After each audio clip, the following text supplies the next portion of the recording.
week by saying that I think, like all of us, that my heart this week is with the people of Haiti. We all know that the people of Haiti have gone through an incredible tragedy. And, you know, as a mom, and, you know, all of us as moms, like thinking about all the families who have lost family members who have been destroyed, the loss of all, like the fathers and mothers and children, it's just unfathomable, like the level of suffering. And I think just, you know, I think I'm expressing what's in the heart of every single Jewish mom when I say that, you know, that our hearts are with the people of Haiti at this very difficult time. So this past week, you know, when I was listening to the news, I was thinking, you know, we always hear that anything that happens in the world, any sort of natural tragedy or disaster, is a message. It's a message for the Jewish people. You know, what am I as a Jew supposed to take from this? Supposed to learn from this and change about me and change about, you know, what's going on in my life. And so I had this week thinking about that. I had like a bit of an original perspective on it because I live in Israel, and I was listening to the news about this natural disaster in Hebrew. And in Hebrew, Haiti is called Haiti. So I was hearing about the whole week about the natural disaster of Haiti and the mass destruction and loss of Haiti. And Haiti in Hebrew means I was. So I was thinking the whole week about the disaster of Haiti. The disaster of, that we've probably all found ourselves in at one point or another, which is Tamid Haiti. I always was a certain way, and I always will be. Tamid Haiti, I always was a critical person. I always was an inconsiderate person. I always was a messy person. I always was a bad mom. I always was, you know, a difficult human being, and I always will be. And this is a disaster. This is this feeling of being stuck in Haiti, in the I was and I always will be, is truly a disaster. And I want to tell you just a short personal story about something of that when a situation in which I was in the natural disaster of Haiti, of I was, and how I got out of it. So I have a chavruta, I have a learning partner named Sarah, and one of our favorite things to study is the writings of Rabbi Noach Weinberg Zatzal. Actually, his yahrzeit is this coming week. He wrote a book called he wrote like a set of teachings called the 48 Ways, and in there he has an exercise, and he says, think of five things that are extremely important to do, but that you have a complete block against. Okay, so my chavruta and I, Sarah and I, we came up with a list of five things that were extremely important, but to change or to take action on in our lives, but that we were like blocked against, we just couldn't do.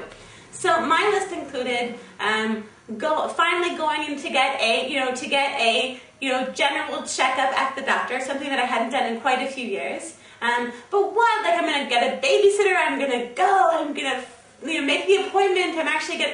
It just seems so complicated. How could I possibly? Another thing on my list was I've lived in Israel, thank God, for 18 years. It means that I have a lot of relatives, even first cousins, that I've totally lost touch with, because I never see them. I don't see them at weddings. I don't see them ever. So I've just lost touch with them over the years.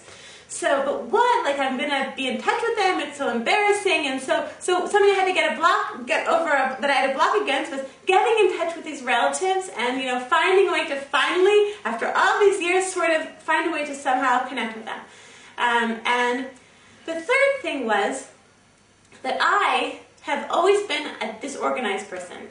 I'm the kind of person who, I get a phone call, I get an email, I have something I have to do for my kids' school, I have something that my husband asked me to do, and I just forget. Like, I write it down I write it down like somewhere, but then I lose it, or I write myself an email, and then it's like down in the bottom of my inbox, I lose it, and so I thought maybe it's like I'm borderline ADHD, I don't know, but I'm just like an disorganized person. I'm always going to be that. Tamid Haiti, I always was.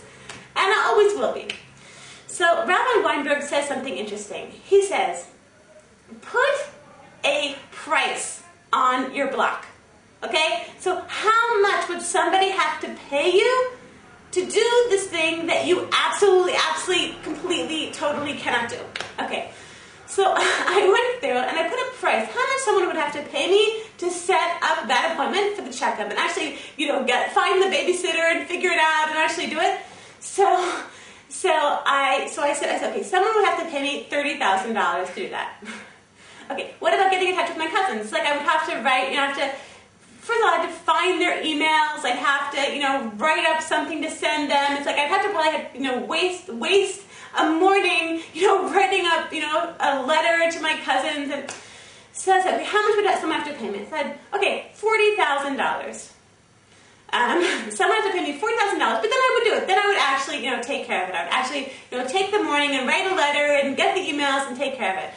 And the third thing was getting organized. How much would someone have to pay me to develop a system to keep track of my phone calls, to keep track of the responsibility, to keep track of, the things that my husband asked me to do, to keep track of the things that I have to do for the website, to keep track of the emails that I have to answer? How much would someone have to pay me? So I put a price on that. That was more expensive. That was $100,000 because that's like ongoing. That's not a one-time appointment. That's an ongoing change. So what was interesting about this is that, and also Sarah did the same thing. She made up her own list and put her own prices on those things. And what was interesting is that it made us realize, wow, like this thing that seemed impossible, like I can't possibly change it. Like I always was, and I always will be. Made me realize, like, okay, like if somebody could pay me $100,000 and I would change it, like, why don't I just change it? Like, why don't I just take care of this thing that's really like a nuisance, being disorganized or, never having a checkup or never being in touch with my extended family? Okay, so last year after Passover, we started right after Passover, and we did it. We got to work on these things. The first thing I did was I set up an appointment, I got like a checkup. Next thing I did was I spent a morning writing like a family update to send and got my cousin's emails and actually sent it out to them. And since then, thank God, I'm actually in touch with a few of my cousins, which is really, really nice. And the third thing was my $100,000 thing, my Tamid Hayiti, I always was my disorganized. my level of disorganization. So what did I do? I bought a stack of notepads, and I had a bulletin board. And now every time I got a phone message, every time my husband asked me to do something, every time I had to, pay for something at my kid's school, or a neighbor asked me to do something, or I had to make a meal for somebody who'd given birth, I wrote it down and I put it on the noteboard. Okay? So it's on the noteboard.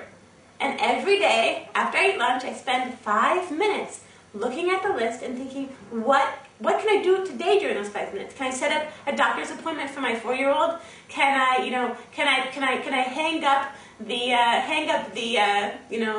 hang up the poster that my husband asked me to put up like a few days ago? What can I do during those 5 minutes? And over the last, however many months since last Passover, I have become an organized human being. As ridiculous as it sounds, I went from being a person who was totally disorganized and totally couldn't keep track of things. I became what I would now call an organized human being. I return my phone messages, more or less. I keep track of the things I have to do for my kids' school. I set up doctor's appointments and I keep them, and I'm on top of things. I've become, not always, there's a lot going on, and some things, fall between the cracks. But I have changed, and my definition of myself from disorganized has actually changed, and I actually now see myself as an organized person. So I want to bless all of us that none of us should be left in the natural disaster of Haiti. That we should understand and realize our potential for personal change. I want to bless all of you with an amazing, amazing week.